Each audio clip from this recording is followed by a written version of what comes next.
네, 이번에는 공인중개사를 과목에 대해서 좀 얘기를 드리려고 하는데, 공인중개사 과목에 대해서 가장 잘 설명이 되어 있는 강의가 하나 있어요. 그 유튜브에 이종호 부동산학개론 오리엔테이션이라고 쳐보시면 내용이 나올 건데, 그분의 내용이 정말 1시간 동안의 열과 성의를 당해서 설명을 해주세요. 정말 내용이 유익하고 들을만 했던 것 같아요. 그 내용이 저한테도 많이 도움이 돼서 그걸 따라서 저도 좀 계획을 많이 잡고 기준을 좀 잡을 수 있었던 내용이 됐던 것 같은데요. 우선 그분의 내용을 좀 들어보시면 이런 거구나라는 개념을 잡으면서 공부하면서 또 더 많이 느낄 수 있는 부분이 있으실 거예요. 또 시험을 쳐보면서, 그러니까 모의고사 시험을 쳐보면서 이분이 얘기했던 게 이런 거구나라는 게 좀 더 느껴질 수 있는 부분들이 있는데, 그분이 얘기해줬던 부분 중에 가장 눈여겨봐야 되고 뭐 귀담아 들어야 되는 내용 중에 하나는, 우선 공인중개사 민법이 됐건 학개론을 예로 든다라고 하면 1차 과목에서 부동산학 개론은, 그러니까 이 내용은 그분의 내용을 보고 왔다라는 기준하에서 얘기를 드리면, 그 100점이 만점이, 부동산학 개론에서 만점은 100점이 아니고 80점이다라는 얘기를 하세요. 그 내용은 100점을 부동산학 개론에서 받더라도 어차피 이게 학개론이, 그러니까 학개론이 사실 100점이고 민법이 20점이면 평균 점수 60점으로 사실 통과를 해야 되는 기준이거든요. 근데 이 민법이 최소 점수가 40점 이상을 받으셔야 돼요. 그렇게 되면 100점과 40점이면 170, 140점이라서 뭐, 와, 좋을 수는 있겠지만 사실상 80점을 받은 80점, 40점과 동일한 역할로 그냥 합격만 하시면 되는 거거든요. 누군가의 상대평가가 아니고 정말 평균 점수 60점만 넘으면 되는 절대평가의 시험이기 때문에 꼭 여러분들도 주의하셔야 될 게, 그러니까 너무 높은 점수가 아니고 정말 80점 정도를 노리고, 사실 80점이 아니고 여기서 한 70점, 그러니까 80점을 목표로 70점 정도, 그러니까 한 과목에 너무 몰입을 해서 정말 디테일하게 올라가는 속도가, 정말 공부를 하면 이렇게 가서 점수가 이렇게 가요. 그러니까 마지막 이 파트가 80점이 넘어가면 그때부터는 이 그 시험 그런 얘기 하시거든요.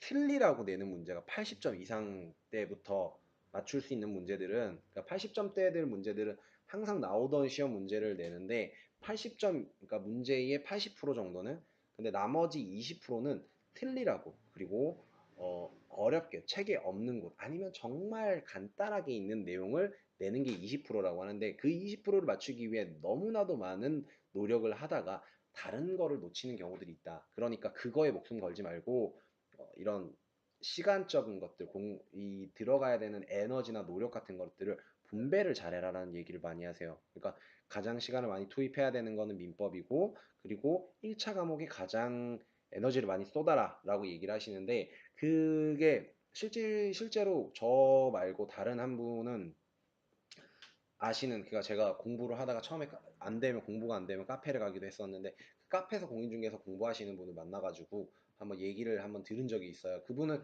작년, 그러니까 그 전해에 공부를 한번 했었고 올해 공부를 하는데, 작년에 공부를 거의 좀 다 해놨기 때문에 사실 이번에 좀 천천히 하면서 한다. 그러면 저희 모의고사는 안 쳐보세요 막 이랬더니, 모의고사 뭐 작년에 쳐봤으니까 괜찮을 것 같다 이렇게 얘기하셨는데, 그러다가 실제로 1차 과목에서 약간 실수를 좀 하셔가지고 2차는 합격을 하셨는데 1차를 합격을 못해서 이번 공인중개사를 합격을 아예 못하신 분이 계세요. 근데 이게 발생할 수 있는 일이거든요. 그러니까 그 공인중개사 합격에서는 1차, 2차 동시에 합격을 해야 동시 합격이고, 1차 합격을 하고 2차를 못하면 내년에 2차만 치면 되지만, 1차와 2차 중에 1차를 합격 못하고 2차를 합격을 하면 어, 내년에 1차, 2차 다시 봐야 돼요. 그러니까 2차에 대한 합격 외에는 없다는 거. 그렇기 때문에 1차에 조금 더 많은 에너지를 넣어야 되기 때문에 부동산학 개론의 한 20%, 그 다음에 민법의 35%, 40% 정도, 그리고 나머지 과목들의 그 비율을 정해가지고 좀 어려운 과목, 그리고 공법은 정말 어려우니까 공부를 하나 안 하나 많이 안 오른다. 그러니까 정말 얘는, 그러니까 공법은 정말 이런 것 같아요. 그러니까 공법은 정말 공부를 해 나가는 양이 그냥 쭉 이렇게 가서 정말 여기서는 안 올라가는 정말 어려운 과목. 왜냐하면 책에서도 정말 디테일하게 나오는 그 숫자들을 내버리니까 그걸 저는 못 외우겠더라고요. 다른 분들이 능력이 되신다면 하시겠고 뭐 하겠지만 저는 할 수 있는 능력은 저는 안 되더라고요. 그래서 2차 과목 때 뭐 2차 과목에 또 전략을 짜는데 2차 과목의 핵심은 중개사법이다 라고 얘기를 하시는데 저는 거의 한 달의 마지막 일주일 정도는 중개사법에 올인을 했고 그래서 중개사법이 저가 92.5점이었나 95점이었나 해간 엄청 높은 점수를 맞아서 그 공법이 60점을 못 넘겼고 공법이 60점을 못 넘겼고 그 다음에 그 세법이랑 공시법이 한 60점 간단히 넘겼나? 62.5였나? 65였나? 뭐 이랬는데 여기서 워낙 그 중개사법에서 그 정도 점수를 맞아서 사실은 좀 2차 과목에서는 탄력적으로 그렇게 해서 점수를 받았어요. 그러니까 1차 과목에서는 이게 1차 과목에서는 80점이 만점이지만 2차 과목에서는 모든 과목들이 만점이 100점이다 라고 또 얘기를 하시거든요.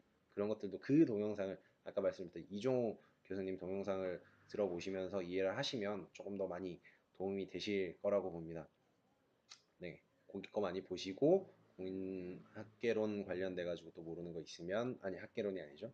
모르시는 게 있으면 댓글을 남겨주시면 저도 좀 내용들에 대해서 댓글을 좀 더 남겨드리고 하도록 하겠습니다. 네, 감사합니다.